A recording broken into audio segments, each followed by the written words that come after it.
Jack, you always come back so late. What's wrong? Bad news? Good news, Jack. Laura is ready. Ready how? She's coming back? When?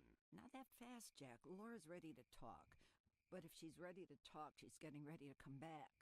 You just need to find the right words. You can find the right words, right, Jack? I'm not an idiot. I didn't ask for this, Jack. It's the middle of the night, and I'm alone on an old farm, 40 minutes away from anywhere, sat on a creaky porch, and now I'm getting snapped at. I came here so you could personally promise me that you'll be able to find the right words. So let's try again. You can find the right words, right, Jack? I can find the right words, Mrs. Markham. That's good to hear. Tomorrow night at 3 o'clock at the Octopus Restaurant. You know it? Yeah, but it's closed at night. Oh, I've arranged for them to be open. Don't be late. But don't come too early either.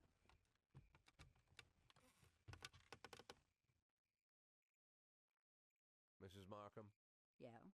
I should probably offer you some tea or something before you go. Do you have any tea? No. Good night, Jack.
in progress.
Looks like we have a situation here.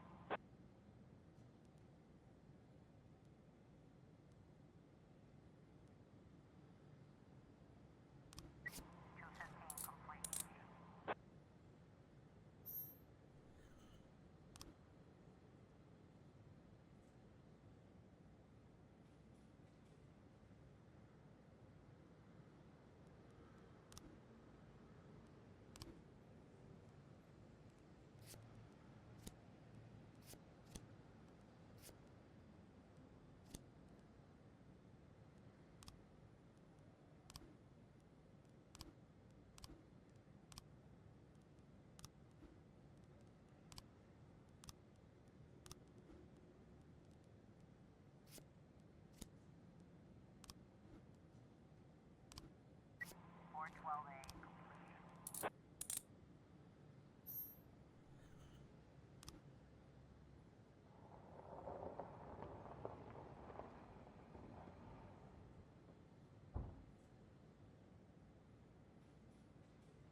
According to Mrs. Markham, I was supposed to spend all day thinking up the right words. But to my surprise, I did my best work when I shut my head off. I didn't even want to think why Laura decided we'd meet at 3 o'clock in the morning, and in a restaurant we'd never gone to. I didn't know what to tell her, and something tells me she's no more ready for this meeting than I am. By nightfall, I finally stopped worrying. The right words would come when they were needed. And if they don't come at all, then so be it.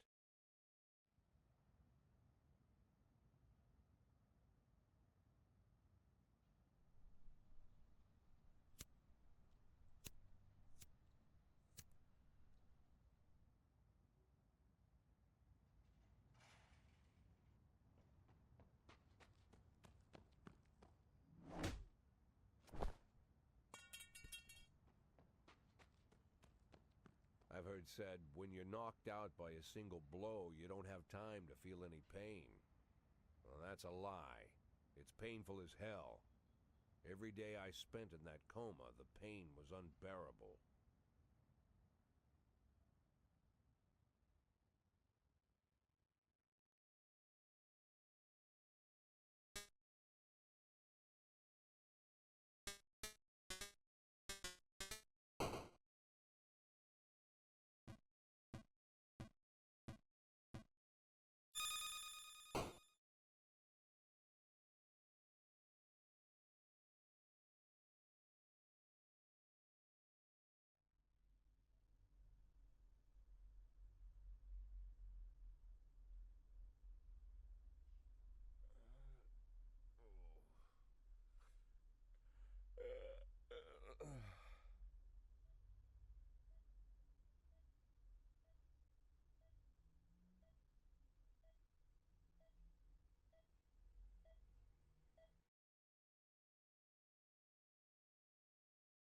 Yeah, I heard about that already.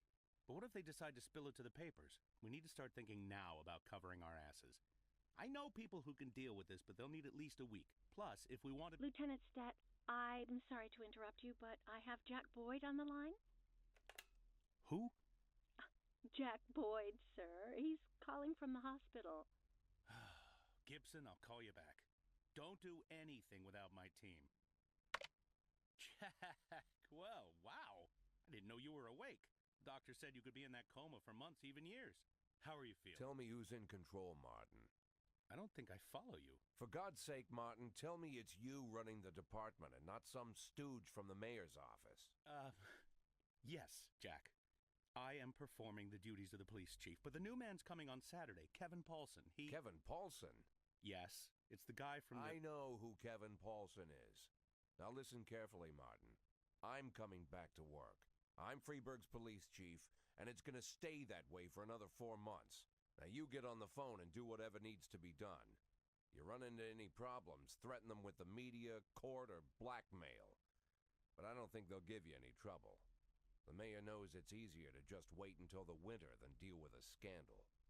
Oh, and assemble a press conference. Listen, Jack, I know the truth is on your side, but you have to take into account... Martin, how long since you transferred to my department? Coming up on 5 years now. How many times in the last 5 years have you come to my birthday party? How many times have you come to the farm when I had the boys over? Never had the pleasure, but... Never. Because you couldn't care less. And I don't care for you either, Stet. It wasn't me who appointed you deputy, and you wouldn't have been my first choice. But if you do ever come over to my house, you won't miss the big hole in my backyard. Garbage pit. You know, for old rubbish. A smelly hole filled with rotten furniture and other crap. So, Stet, if I even for a moment doubt your devotion, you'll go straight into that pile of trash. Maybe you'll get to catch up with some old friends. You remember Kendrick, don't you?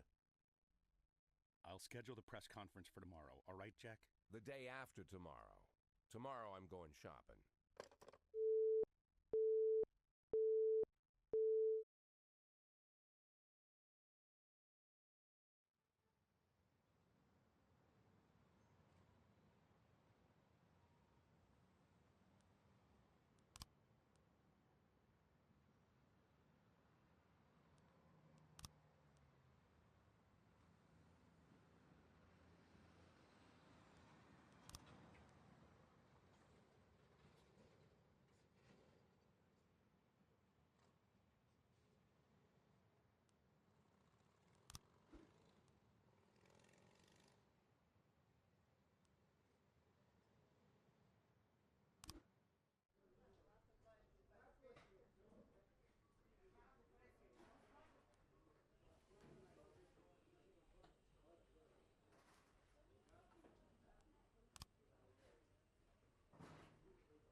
No, that would be too much.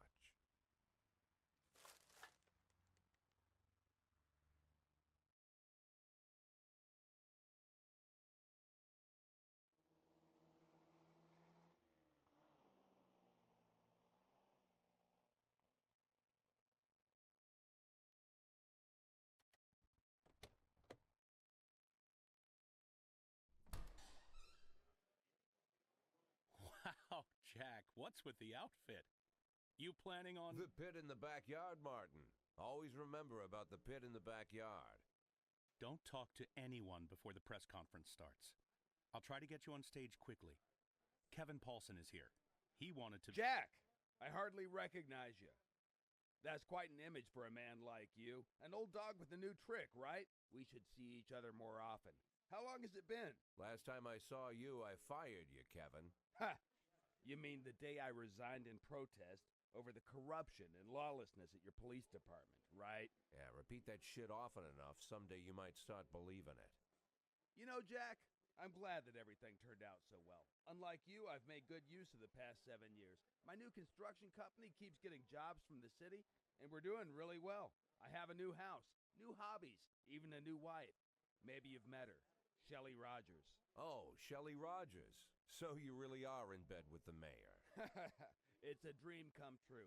All my dreams have come true. Only one thing remains. To bring order to the Freiburg Police Department. You being serious, Kevin? I'm serious as ever, Jack. I'm the most serious man you know. It's not often you see the past and the future Freiburg police chiefs at the same press conference. I hope you have time to talk, Kevin. There's something we need to discuss. Jack, the reporters are waiting for you.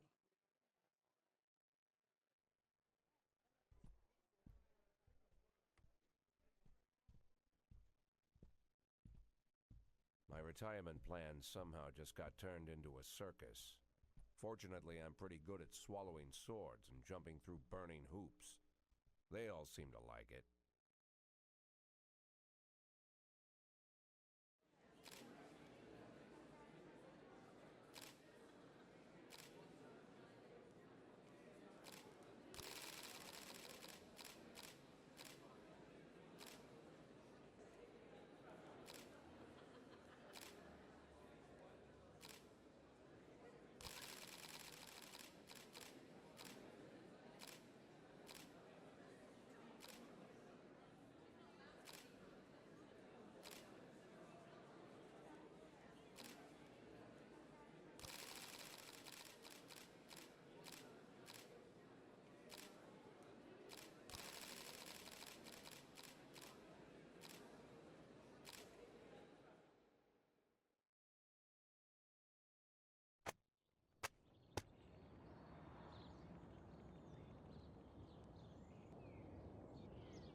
Так звучит глаз закона! Так звучит глаз закона!